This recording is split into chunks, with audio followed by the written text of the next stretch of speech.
Hey guys, once again we are back with third part of this horror tale.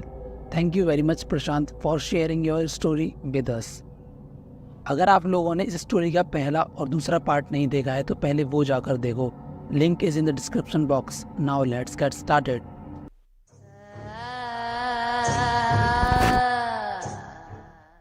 प्रशांत की family इस किराए के घर में अकेली रह रही थी और यहाँ प्रशांत की मम्मी को ये कंफर्म हो गया था कि इस किराए के घर में एक औरत की और एक छोटे बच्चे की आत्मा भटकती है. अब तभी प्रशांत की फैमिली नाइट में एक दिन बाहर से डिनर करके आ रही होती है. अब घर पहुंचने से कुछ कदम पहले प्रशांत की मम्मी प्रशांत के पापा के कान में हल्के से बोलती हैं, welcome to our haunted house. और इतना बोलते ही घर का दरवाज़ा अपने आप खुल जाता है और ये देखते ही प्रशांत की फैमिली अंदर तक कांप उठती है.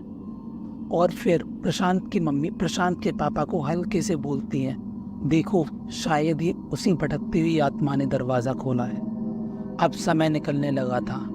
दिन हफ्तों में बदलने लगे थे और हफ्ते महीनों में. और यह प्रशांत की फैमिली को एक आदत सी हो गई थी इस घर के अंदर हो रही पैरानॉर्मल एक्टिविटीज़ के बीच में रहते हुए.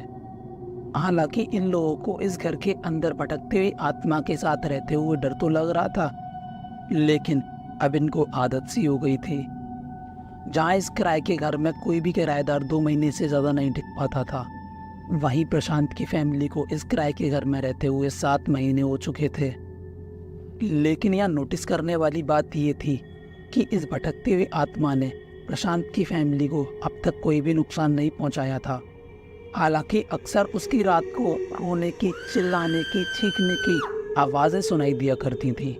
मानो ऐसा लगता था उस भटकती हुई औरत की आत्मा कुछ कहना चाहती है, कुछ मदद मांगना चाहती है, मदद की गुहार लगाना चाहती है, मगर मानो ऐसा लग रहा था कि वो किसी प्रकार की जंजीरों में बंधी हुई है. अब यहाँ प्रशांत की फैमिली को रहते हुए इस घर में 7 महीने से ज़्यादा हो चुके थे. वहीं प्रशांत के पापा अपने परिवार को लेकर थोड़ा अनसेफ फील कर रहे थे इस घर में. अब तभी एक दिन रात को प्रशांत के मम्मी पापा डिनर करते वक्त इस भूतिया घर में से शिफ्ट होने की बात करते हैं. और तभी उसी रात प्रशांत की मम्मी को एक सपना आता है और उस सपने में एक औरत प्रशांत की मम्मी को ये बोलती है कि वो ये घर ना छोड़ें.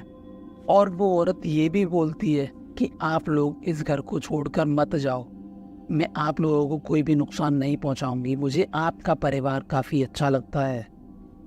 अब नेक्स्ट मॉर्निंग ये सारी बातें प्रशांत की मम्मी प्रशांत के पापा से डिस्कस करती हैं और अब ये लोग इस घर को चेंज करने का प्लान कैंसिल करते हैं. और अब अक्सर यहाँ भटकती हुई आत्मा प्रशांत की मम्मी के सपने में आया करती और उनसे बातें किया करती. अब एक दिन होता क्या है, प्रशांत की मम्मी, प्रशांत के पापा और प्रशांत की छोटी बहन अपनी समर वेकेशंस में इंदौर जाते हैं अपने चाचा जी के यहाँ, मतलब प्रशांत के पापा के छोटे भाई के यहाँ. अब ये जो प्रशांत के चाचा जी थे वो इंदौर में एक कोचिंग चलाया करते थे. अब एक दिन प्रशांत की मम्मी दिन के वक्त सो रही होती हैं. तभी दिन के वक्त अचानक से एक औरत प्रशांत की मम्मी के सपने में आकर बोलती है, देखो मैं भी आपके देवर के घर को घूमने आ गई. इतना सुनकर प्रशांत की मम्मी की अचानक से आंखें खुलती हैं और उनका पूरा शरीर कांप उठता है. अब एक दिन प्रशांत की मम्मी और प्रशांत की चाची इंदौर के किसी मॉल में शॉपिंग करने के लिए जाते हैं. अब शॉपिंग तो ये लोग कर ही रहे थे, लेकिन इन लोगों के साथ वो भटकती हुई आत्मा और उसकी छोटी बच्ची भी आ चुकी थी. और वहीं दूसरी तरफ शाम की बस से प्रशांत और प्रशांत के पापा अपने होम टाउन मथुरा निकल चुके थे. और अब कुछ दिन बाद इंदौर में प्रशांत की मम्मी की बहुत ज़्यादा तबीयत खराब होने लगती है. मानो ऐसा लग रहा था जैसे उन्हें अंदर से कोई खा रहा हो. वो दिन प्रतिदिन कमज़ोर होने लगी थी. अब ये हालत देखकर प्रशांत के चाचा, जो इंदौर में कोचिंग चलाया करते थे, उन्हें बिल्कुल भी समझ नहीं आ रहा था कि आखिर ये बीमारी क्या है, इतने डॉक्टर्स को दिखाने के बाद भी.